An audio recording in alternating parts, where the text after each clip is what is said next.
नमस्कार, आदाब। आपके साथ मैं स्मिता शर्मा हूं और आज बात करेंगे हम अभी भारत के जो राष्ट्रीय सुरक्षा सलाहकार हैं अजीत डोभाल, वो रूस में थे जहां पर ब्रिक्स की हाई लेवल मीटिंग हो रही थी। वहां उन्होंने दूसरे राष्ट्रीय सुरक्षा सलाहकारों के साथ तो मुलाकात की ही, लेकिन राष्ट्रपति पुतिन से भी मिले और जिसके बाद उन्होंने कुछ बातें सामने रखी। उन्होंने कहा कि प्रधानमंत्री नरेंद्र मोदी जो कि अभी हाल ही में यूक्रेन में थे, राष्ट्रपति जेलेंस्की से वहां से मिले थे और उसके पहले उन्होंने रूस का दौरा किया था, प्रेसिडेंट पुतिन से भी मिले थे। तो जेलेंस्की के साथ जो मुलाकात हुई थी वो काफी क्लोज डोर फॉर्मेट में मुलाकात हुई थी और मोदी जी के साथ डोभाल जी आके वहां पर कमरे में मौजूद थे। तो उन्होंने कहा कि इस क्लोज डोर फॉर्मेट में क्या बातचीत हुई है, इसके बारे में आपको हम अवगत करवाना चाहते हैं। और अगले महीने अब हम उम्मीद कर रहे हैं कि प्रधानमंत्री मोदी एक बार फिर से रूस में होंगे, कजान में ब्रिक्स के शिखर वार्ता के लिए। इस वक्त भारत रूस यूक्रेन के बीच में तमाम जो हलचल है उस पर बातचीत करने के लिए मेरे साथ खास मेहमान हमारे यहाँ जुड़ रहे हैं। हमारे साथ है जनरल राज शुक्ला, भारतीय सेना के जनरल ऑफिसर रह चुके हैं, commanding in chief army training command के, और काफी सारे थिंक टैंक्स वगैरह में इस वक्त जुड़े हुए हैं और अपनी इनसाइट्स शेयर करते हैं। बहुत शुक्रिया सर आपका हमारे साथ बातचीत करने के लिए। धन्यवाद स्मिता, आपका और आपके दर्शकों को नमस्कार, प्रणाम। शुरुआत अगर मैं कर सकूं, सबसे पहले तो अजीत डोभाल साहब की ये जो मैसेजिंग थी पुतिन साहब को, इसको लेकर काफी चर्चाएं हो रही हैं कि क्या जरूरत थी कि भारत इतनी ज्यादा डिटेल्स जो है फिल इन कर रहा है रूस को हर स्टेप पर। क्या हम इजाजत ले रहे हैं, क्या अमेरिका का दबाव है? पहले तो आपकी पर्सपेक्टिव दीजिए कि इसको आप कैसे देख रहे हैं इस मीटिंग को। तो जो मूल सवाल ये है स्मिता जी कि भारत की जो भूमिका है ये शांति बहाली में, या जो प्रयास है, ये सार्थक होगा कि नहीं, ये मूल सवाल है। तो जो आजकल के हालात हैं उनमें जो तीन देशों, जो प्रमुख देश जिनके नाम उठ रहे हैं शांति बहाली के प्रयास के संदर्भ से, वो है ब्राजील, चीन और इंडिया। इससे पहले हमने देखा स्विट्जरलैंड में वो शांति सम्मेलन हुआ, लेकिन वो विफल रहा। और भी बड़े प्रयास चल रहे हैं, हमको पता है इस्तांबुल में बातचीत हुई, बेलारूस में बातचीत हुई, लेकिन हाल में जो जिन तीन देशों का नाम आगे आया है वो है ब्राजील, चीन और भारत। अब भारत के पक्ष में क्या है, एक तो जो हमारा, जैसे what we call our non west character, या जो गैर पश्चिमी हमारा चरित्र है, उससे जो है हमारी जो स्वीकार्यता है रूस से तो है ही, पर जो वेस्ट है उनको चुनना है चीन और भारत में। और चीन से बेहतर मेरे ख्याल से भारत की स्वीकार्यता है। तो जहां तक निष्पक्षता और स्वीकार्यता का सवाल है, भारत की जो भूमिका है वो श्रेष्ठ हो सकती है। साथ में आप देखें कि जो वैश्विक सत्ता की जो संरचना है उसमें भारत की साख भी काफी बड़ी है। तो इन दो कारणों से मुझे लगता है कि जो भारत की भूमिका है वो प्रमुख हो सकती है। और भारत की भूमिका को जो इटली की प्राइम मिनिस्टर हैं जॉर्जिया मेलोनी, उन्होंने सराहा है। जो हंगरी के एमपी हैं बलाज ओरबान, वो एर्दोगान के बड़े नजदीक हैं, उन्होंने सराहा है। बाय द वे, एर्दोगान साहब की एक अलग प्रयास चल रहा है हम्म। शांति प्रस्ताव के लिए। तो बड़े लोग हैं इस शांति प्रयास में, बट ऐसा लगता है कि भारत की भूमिका सार्थक हो सकती है। अ, भारत की सर क्योंकि एक परंपरागत पोजीशन रही है, हमने हमेशा मध्यस्थता से एक तरीके से दूरी बनाया है। जब भी कहीं कोई एक्टिव कॉन्फ्लिक्ट्स होता है हम जरूर मानवीय क्षेत्रों पर काम करते हैं। हमने रूस यूक्रेन के मसले पर भी बार बार कहा है कि युद्ध का वक्त नहीं है, डायलॉग की जरूरत है। बर्गनस्टॉक समिट स्विट्जरलैंड में मैं वहां खुद मौजूद थी और उसमें भारत ने साफ कर दिया था कि जब तक रूस कमरे में नहीं आता तब तक हम किसी आउटकम डॉक्यूमेंट पर जो है हस्ताक्षर नहीं करेंगे। तो भारत के पास हमारी जो परंपरागत पोजीशंस रही हैं और आज के जो हालात हैं, इसके तहत जिस हम पीस प्लान की बात कर रहे हैं, क्योंकि ये कहा जा रहा है कि डोभाल साहब शायद एक पीस प्लान लेकर ही गए थे, एक शांति प्रस्ताव लेकर गए थे, इसमें हमारी भूमिका क्या हो सकती है?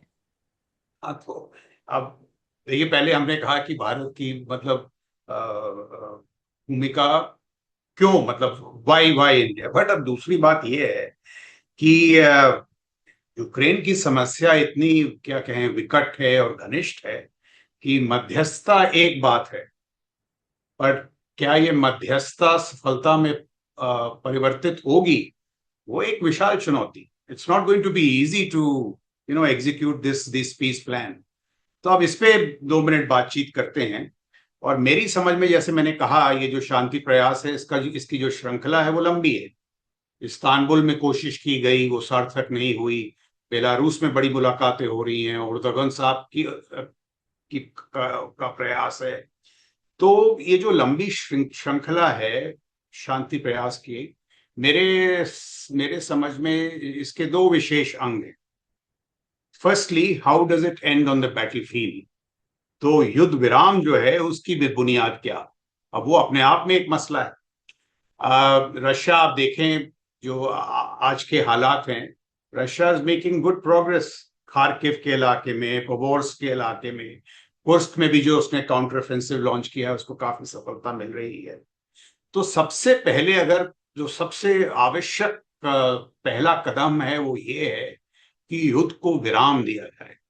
और युद्ध को विराम, युद्ध विराम की जो रेखा हो वो जितनी पूर्वोत्तर की तरफ हो उतना बेहतर होगा। क्योंकि अगर रशिया को सफलता मिली, and if it goes deeper into Ukraine, तो it will have no incentive to call for peace. तो सबसे पहले तो युद्ध को जल्दी से जल्दी विराम दिया जाए। और विराम कब होगा? जैसे अभी यूके ने जो उसकी स्टॉर्म शैडो मिसाइल्स हैं उनके इस्तेमाल के लिए यूक्रेन को अनुमति दी है। और अब उस पर मैं अलग से बात भी करूंगी सर, ऑन द लार्जर उसमें इम्प्लीकेशन। बस टिप्पणी ये है कि they must be something to stop the Russian offensive. तो युद्ध विराम वो अपने आप में एक बड़ा मसला है। और दूसरी बात जो है, जो शांति समझौता है उसकी रूपरेखा क्या हो? अब वो it's not going to easy. मेरा कहना यह है कि भारत चेष्टा कर सकता है, उसकी भूमिका हो सकती है, लेकिन वो सफलता में तब्दील हो उसकी कोई गारंटी नहीं है। It's huge challenge.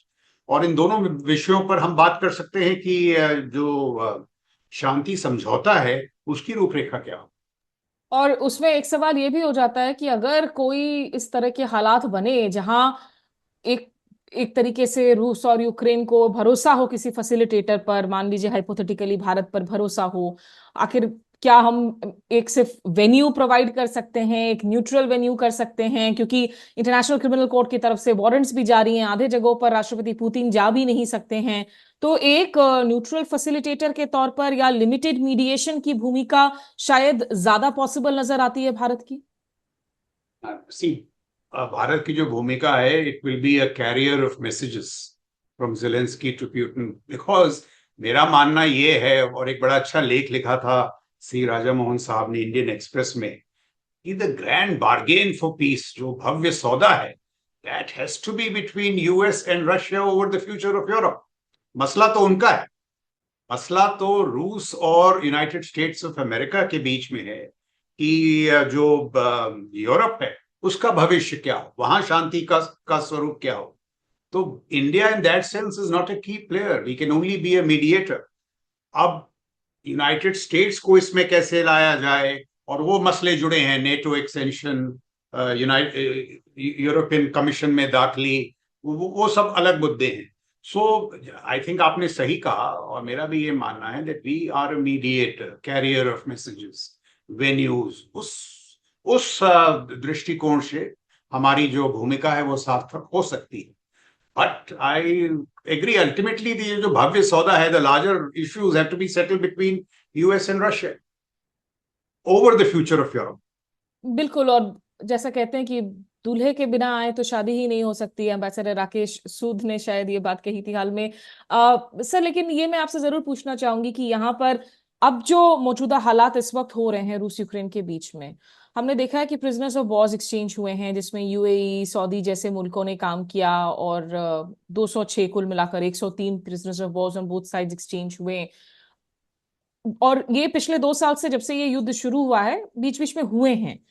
ये प्रिजनर्स ऑफ वॉर एक्सचेंज का होना, ये अपने आप में क्या उम्मीद देता है, इंडिकेशन देता है कि एटलीस्ट जो चैनल्स ऑफ कम्युनिकेशन हैं वो काम कर रहे हैं, ओपन कर रहे हैं, दोनों साइड आर लुकिंग कि एक सोल्यूशन में दिलचस्पी है या नहीं? वो बड़ा सवाल हो जाता है कि समाधान तो तब ढूंढेंगे जब दोनों तरफों को दिलचस्पी हो कि समाधान निकलनी चाहिए।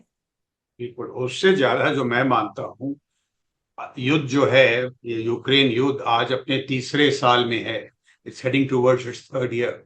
सो जो युद्ध से थकान है, war fatigue, that is setting in. और आप देखें जेलेंस्की और पुतिन साहब दोनों प्रोत्साहित हुए हैं शांति की ओर रुख करने के लिए। So that is the biggest driver. और आप देखिए दोनों तरफ what are the motivators. Ukraine's GDP has declined by some 36%। उसकी जो ऊर्जा ग्रिड है, पावर सप्लाई, वाटर सप्लाई, जो आर्थिक संरचना है, उसको गहरा नुकसान हुआ है। और साथ ही साथ रूस भी 3 साल से इसमें उलझा हुआ है, और इसलिए दोनों का रुख है शांति की ओर। एंड पुतिन साहब ने काफी संकेत दिए हैं, जेलेंस्की साहब ने संकेत दिए हैं, and that is the biggest motivator more than the POWs and all the things that you are saying. It is this war fatigue जो दोनों पक्षों को उनको शांति की ओर रुख बनाने के लिए मजबूर कर रहा है। So I think that is the prime motive. Ukraine की आपने कहा कि जिस तरह से अर्थव्यवस्था उसकी जो है काफी कमजोर हो गई है, लेकिन फिर भी जो ऑफेंसिव जारी है कुर्स्क में, हमने नेटो के चीफ का बयान सुना है जिन्होंने कहा है कि नेटो को पहले ही जो है और ज्यादा स्टेप अप करना चाहिए था युद्ध को प्रिवेंट करने में। अभी हम रिएक्टिवली सोच रहे हैं कि क्या करें। और आपने जिक्र किया कि ब्रिटेन के प्रधानमंत्री स्टारमर जो इस वक्त राष्ट्रपति बाइडेन से मुलाकात कर रहे हैं, वहां चर्चाएं हो रही हैं कि स्टॉर्म शैडो मिसाइल्स को डिप्लॉय किया जाए या नहीं। उसमें दिक्कत यह है कि उसमें अमेरिकी काम पार्ट्स है, और रूस ने कहा है कि अगर इस तरह के मिसाइल्स डिप्लॉय होते हैं तो सीधे तौर पर इसे नेटो बनाम रूस की लड़ाई के तौर पर ही देखा जाएगा। तो जरा सा हमारे दर्शकों को समझाए सर कि यहाँ पर क्या उलझने हैं और क्या आप देखते हैं पॉसिबिलिटीज इस तरह के मिसाइल्स के डिप्लॉय होने की। देखिए, now that UK has given sanction storm shadow missile जिसकी 500 किलोमीटर रेंज है, तो बातचीत ये हो रही है यूके, वेस्ट और यूक्रेन के दरमियान कि आप इन मिसाइल्स का इस्तेमाल कर सकते हैं फॉर मिलिट्री टारगेटिंग, से एयरफील्ड्स, लॉजिस्टिक्स, एमिनिशन। बट उनको इस बात की अनुमति नहीं दी जाएगी कि वो शहरों को, मॉस्को, क्रेमलिन, मतलब उस पे मिसाइल्स को दागे। So that is what is being allowed to the Ukrainians, क्योंकि अगर ये इस्तेमाल नहीं हुआ, जहां तक जमीनी हमलों का सवाल है, जैसे मैंने कहा, वो खार्किव के बड़े नजदीक पहुंच चुके हैं। पोवर्स्क में पहले जो शहर 7 महीनों, 8 महीनों में गिर रहे थे, वो अभी 3-4 दिन में गिर रहे हैं। So the rate of the Russian offensive on ground, उसमें उसको बड़ी सफलताएं मिली। और आप देखिए दूसरे मसले क्या हैं। अब मैं आपको कुछ जो युद्ध सामग्री है उसके नजरिए से मैं आपको कुछ तथ्य देता हूं। रशिया साल में करीब 4,000 मिसाइल्स दाग रहा है यूक्रेन। तो उसको इंटरसेप्ट करने के लिए अगर आप दो भी ले लें, 2 मिसाइल्स टू इंटरसेप्ट वन, जो AD इंटरसेप्टर्स हैं, पेट्रियट इंटरसेप्टर्स, 8,000 मिसाइल्स की जरूरत है। और अमेरिका की आज ये क्षमता नहीं है कि वो 600 से ज्यादा सालाना मिसाइल्स का उत्पादन कर सके। So the West is in a mess. West और नेटो ने जिस तरह से अपनी जो मिलिट्री इंडस्ट्रियल कॉम्प्लेक्स को निग्लेक्ट किया है, उसके परिणाम सामने हैं। और सबको पता है कि जहां तक मिलिट्री इंडस्ट्रियल कॉम्प्लेक्स का सवाल है, रूस हैज अ डेफिनेट एडवांटेज। और सिर्फ यूक्रेन नहीं, अभी अमेरिका वेस्ट एशिया में भी फंसा हुआ है, वेस्ट एशिया में फंस रहा है, और उसको एक्चुअली तो पिवट करना है ताइवान में। तो that is the other compulsion कि भाई USA और वेस्ट भी चाहते हैं कि ये युद्ध आगे ना बढ़े। बट जो आजकल जमीनी स्थिति है उसमें मेरा ये आकलन है कि रूस हैज एन एडवांटेज। उसको it is on the road as far as the offensive is concern. So the US और वेस्ट और यूक्रेन दोनों चाहते हैं कि शांति की बहाली हो, और रूस अभी 2-3 साल हो गए हैं तो वो भी चाहता है कि शांति की बहाली हो। तो इन कारणों से ये जो शांति का प्रयास है, these are the drivers for this peace process. Sir, आप तो बैटलफील्ड्स में रह चुके हैं, आपने कमांड किए हैं ऑपरेशंस। आप ये जब बात करते हैं ना कि यहाँ पर डिप्लॉयमेंट होगी इनकी, यहाँ पर नहीं होगी, इस तरह के प्रिसिशंस एक फ्लूइड वॉर सिचुएशन में किस हद तक एक्चुअली अंडर कंट्रोल हो पाते हैं। देखिए, आप हम और आप यहाँ बैठे टेलीविजन स्टूडियोज वगैरह में अनुमान लगाते रहते हैं, और लगा भी सकते हैं। बट आप देखिए किस तरह से, you just go back 3 years, शुरू में तो ये लगा कि जब पुतिन साहब के एडवाइजर्स ने खुद ही बनाया उनको कि साहब 72 घंटे में हम कीव गिरा देंगे, और 72 घंटे क्या 30 साल में नहीं गिरे। तो जैसे एक अंग्रेजी में कहावत है that plans last only till the first round is shot, और उसके बाद क्या हो सकता है। फिर लोगों ने अनुमान ये लगाया कि साहब यूक्रेन रशिया में घुस जाएगा और कब्जा कर लेगा, बट रशिया को 1-2 साल लगे। और देखिए उसका जो दो इसके जो सबसे बड़ी जो सीख है वो दो है, वो भारत को इसकी सीख लेनी चाहिए। The relevance of a military industrial complex, उसको तैयार करने में 5-10 साल लगते हैं। और रूस की जो आज जीत हो रही है वो इसलिए हो रही है कि उसका जो मिलिट्री इंडस्ट्रियल कॉम्प्लेक्स है, और इसमें चीन की भूमिका रही है, नॉर्थ कोरिया की भूमिका रही है। क्या आप कभी सोच सकती थी कि नॉर्थ कोरिया का आर्टिलरी एमिनेशन रूस को खतरे से बाहर निकालेगा? नॉर्थ कोरिया, आप देखिए ईरान ने क्या किया, country under sanctions, today it is a drone super power. उसके जो ड्रोन्स हैं, they are carrying out what is called strategic air power strikes deep में। तो जब युद्ध छिड़ता है तो बड़ी ऐसी चीजें सामने आती हैं जिसका अनुमान ना लगाया जा सके। और they have been tos and fros in the tide of war. कभी लग रहा था रूस, फिर यूक्रेन, फिर वापस रूस। आज की हालत में the military industrial complex of Russia is so strong that it seems to be winning. हमें क्या सीख लेनी चाहिए? We are enjoying a peace dividend, but ये 4-5 साल जो चीन से खतरा है, we should make use of these years, ये जो 4-5 साल हैं, to seriously upgrade our capacities. और सबसे बड़ी सीख ये है, जैसे जनरल मिली से यूएस कांग्रेशनल जो ब्रीफिंग हुई थी, तो जनरल मिली साहब जो चेयरमैन थे जॉइंट चीफ्स ऑफ स्टाफ के, कारण बता रहे थे कि साहब पुतिन ने क्यों अटैक किया। तो उनसे एक सेनेटर ने सवाल पूछा कि general, don't tell us why Putin attack, tell us why your defence failed. So we should make sure that from Galwan we have to move to fail-proof deterrence. अब उसका हिंदी अनुवाद क्या है आप बेहतर कर पाएंगी, बट fail-proof deterrence कि भाई ये बहानेबाजी है कि भाई उसने ये कर दिया, उसने ये कर दिया। Good professional militaries and good statecraft ensures कि साहब कुछ भी हो जाए, the adversary should not be encouraged to attack. तो सबसे बड़ी सीख है, क्योंकि अगर आप ये ना करें, देखिए भारत में लोग क्या कहते हैं, साहब पैसा कहां से आएगा, deterrence is costly। मैं कहता हूं deterrence is costly, but wars are costlier. Ask the Ukrainians.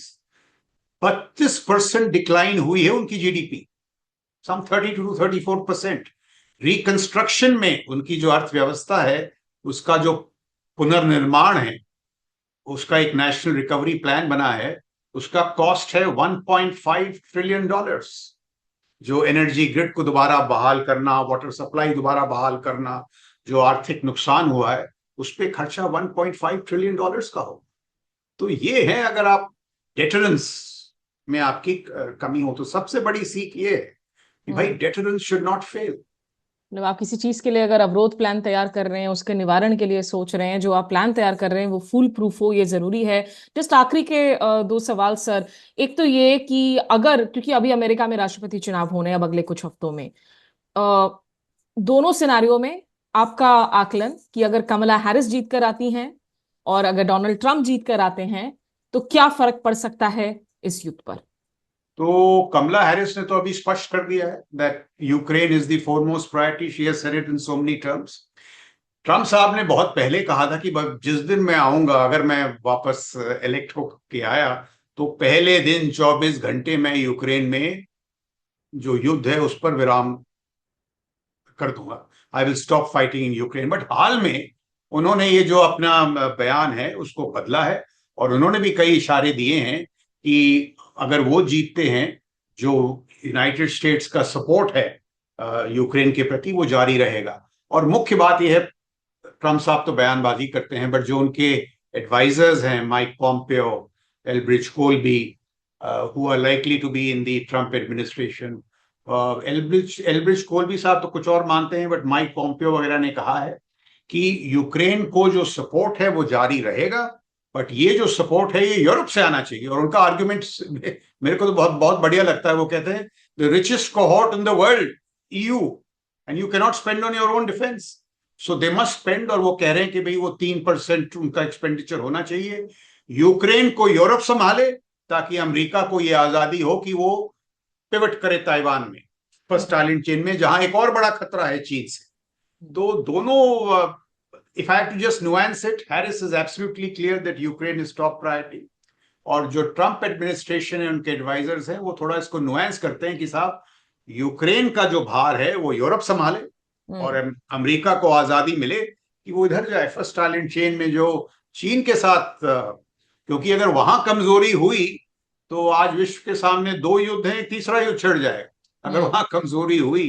And Xi is encourage to do Taiwan, look what we are heading for. ये बहुत खतरनाक स्थिति पैदा हो जाएगी। ये दिलचस्प था कि जब प्रेसिडेंशियल डिबेट अभी हुई थी कमला हैरिस और डोनाल्ड ट्रम्प के बीच में, तो एंकर पूछ रहे थे बार बार डोनाल्ड ट्रम्प को कि would you like to see Ukraine come out as the winner. तो जिसपे जो है थोड़ी सी डायरेक्टली कुछ नहीं कहकर ट्रम्प बार बार यही कह रहे थे कि युद्ध जो है वो बंद करवाऊंगा मैं, युद्ध बंद होनी चाहिए। तो ये नहीं कह रहे थे कि Ukraine has to come out as a winner in the war. एक आखिरी टिप्पणी मैं अगर करूं स्मिता जी, वो ये है, देखिए 1990 के दौर में bill Clinton say that it is the economy stupid, मतलब वो ये कह रहे थे साहब आप कुछ कर लें, ultimately it is the economy that matters. हाल में मुझे ये लग रहा है that it is national security stupid. सिर्फ अर्थव्यवस्था का मजबूत होना काफी नहीं है, जो आपकी राष्ट्रीय सुरक्षा का ढांचा है वो मजबूत होना उतना ही जरूरी है, क्योंकि अगर आपका राष्ट्रीय सुरक्षा का ढांचा मजबूत ना हो तो अर्थव्यवस्था का देखिए क्या हो Ukraine. So the world is transiting from the dictum of economy stupid to national security stupid. Sir एक आखिरी सवाल जरूर पूछना चाहूंगी, क्योंकि अजीत डोभाल जब ब्रिक्स के लिए गए हुए थे तो उन्होंने वहां वांग यी से भी मुलाकात की, जो चीन में पहले विदेश मंत्री थे, अब आज की तारीख में जो है वो अजीत डोभाल के तो काउंटर पार्ट रही हैं ऑन बाउंड्री टॉक्स वगैरह पे। और उसके बाद एक खबर छिड़ी कि डिसएंगेजमेंट प्रक्रिया लगभग 75% हो चुकी है लाइन ऑफ एक्चुअल कंट्रोल में, और उसको लेकर काफी वाद विवाद छिड़े हुए हैं। एक क्विक टेक आपकी तरफ से सर कि इस वक्त एलएसी और गालवान के बाद से करंट सिचुएशन क्या है, कितनी डिसएंगेजमेंट एक्चुअली हुई है दोनों ओर के ट्रूप्स के बीच में? तो मेरा तो ये मानना है कि सितंबर 2022 के बाद से कोई डिसएंगेजमेंट नहीं हुआ है।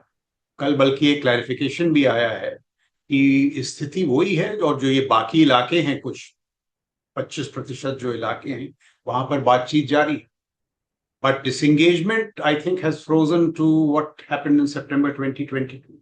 उसके बाद से जमीन पर कोई डिसएंगेजमेंट नहीं हुई। लेकिन मैं एक बात आपसे कहना चाहता हूँ, चीन के साथ जो हमारा मसला एलएसी है बिल्कुल है, but the larger issue is not LAC, the larger issue is जो पावर डिफरेंशियल है। अब देखिए चीन जो है $700 बिलियन या $500 बिलियन हर साल खर्च करता है रक्षा में, हम करते हैं $100 बिलियन।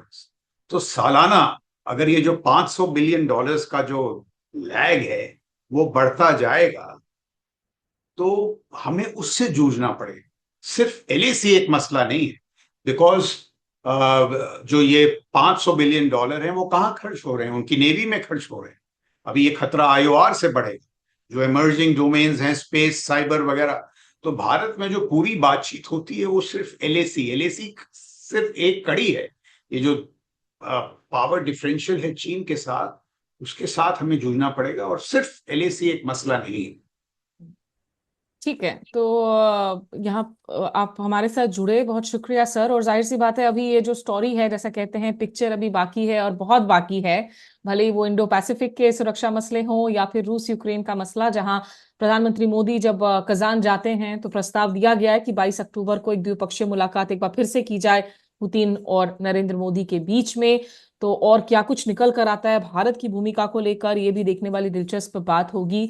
लेकिन फिलहाल आपका हमारे साथ जुड़ने के लिए और अपने तमाम मुद्दों पर बातचीत को आगे बढ़ाने के लिए स्मिता जी, सिर्फ यही पिक्चर नहीं है, एक और बड़ी पिक्चर है, वो जो चीन और यूनाइटेड स्टेट्स के बीच जो प्रतिस्पर्धा है, that will be the greatest human show on earth. Absolutely. और द उसको भी वॉइस हम of America, and you have a lot of good work to do, a bright I know, future. And अब I am sure कि आपसे वापस से जो है बातचीत जल्द होगी तमाम लाजर मुद्दों पर। बहुत शुक्रिया सर आपका हमारे जुड़ने के लिए। थैंक यू, बहुत धन्यवाद आप। थैंक नमस्कार, यू, आदाब। नमस्कार।